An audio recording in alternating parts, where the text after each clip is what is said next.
my Montaigne essay on delight is actually an exercise for me in writing because I find writing to be delightful, which makes me wonder about other things that I find delightful, which of course, seeing as I'm writing about delight, means I can use as anecdotes and or analogies or examples of things that I also find delightful.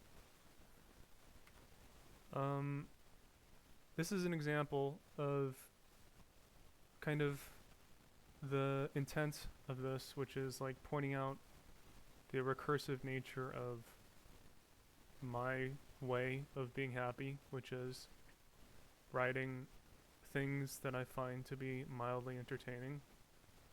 So essentially, the idea here would be like if I'm able to write and I'm able to think, then even if I can't produce something worth anything, essentially the actual value would be in me enjoying my time doing it as opposed to reaping the benefits of it or hoping for someone else to appreciate it.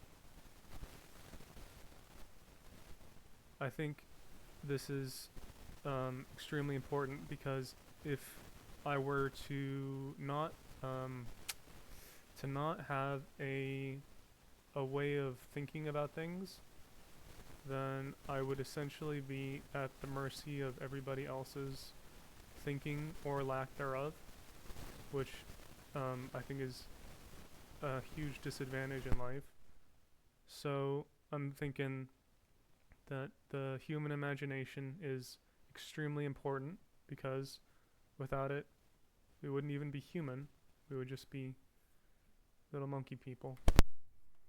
So I don't create anything that I think I could read and be happy with, but that makes me like things that I can read that are beautiful to me.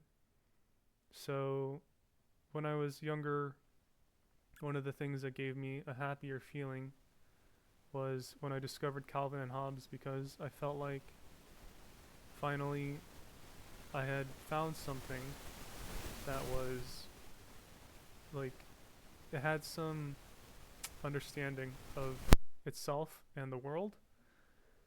Like for example, Calvin, the young boy, is like very reckless and silly, but his companion, the tiger, is like very like he's not serious, but he thinks about things. And then when Calvin is like everything sucks, Hobbes is like, well maybe you should change your opinion of it and then it'll be awesome. So I think that's a very important thing that I've discovered in someone else's writing. So since I can't write good, I spend a lot of time reading and otherwise consuming other people's creations. So generally, what brings me happiness would be reading manga, which is Japanese cartoons. And there's nothing wrong with American cartoons, but I find the Japanese cartoons to be like it's almost like more thought went into them because of the culture that they were created in, which is funny because according to the research I did, um, the Japanese cartoons only came about because the Japanese discovered American cartoons after World War II, which is kind of interesting. So I like this kind of thing because it's beautiful, and I like beauty because it makes me feel good on the inside. So essentially, like me creating things on my own leads me to want to see what other people have done and even how they think about the doing of those things. So these two images to the left and right, um, the left is from an artist called named Tsutomu Nihei, and then the other one is from an artist named Aya Yazawa, and those are like manga. And then the middle is a video game called um, Bloodborne, which is what I'm playing right now. Um, that gives me delight in that. I can just not think about things for a moment. But then you have to conquer yourself because all of like the video game enemies in the world, like the one that's on the screen right now, are actually not that difficult because when people create things like video game developers create monsters, they only create them so that you can defeat them.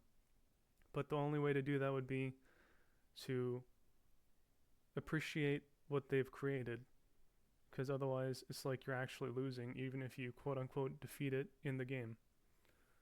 So Bloodborne is kind of the developer's older title from like 10 years ago, but they're now releasing a new one this coming year called the Duskbloods, and it looks very cool.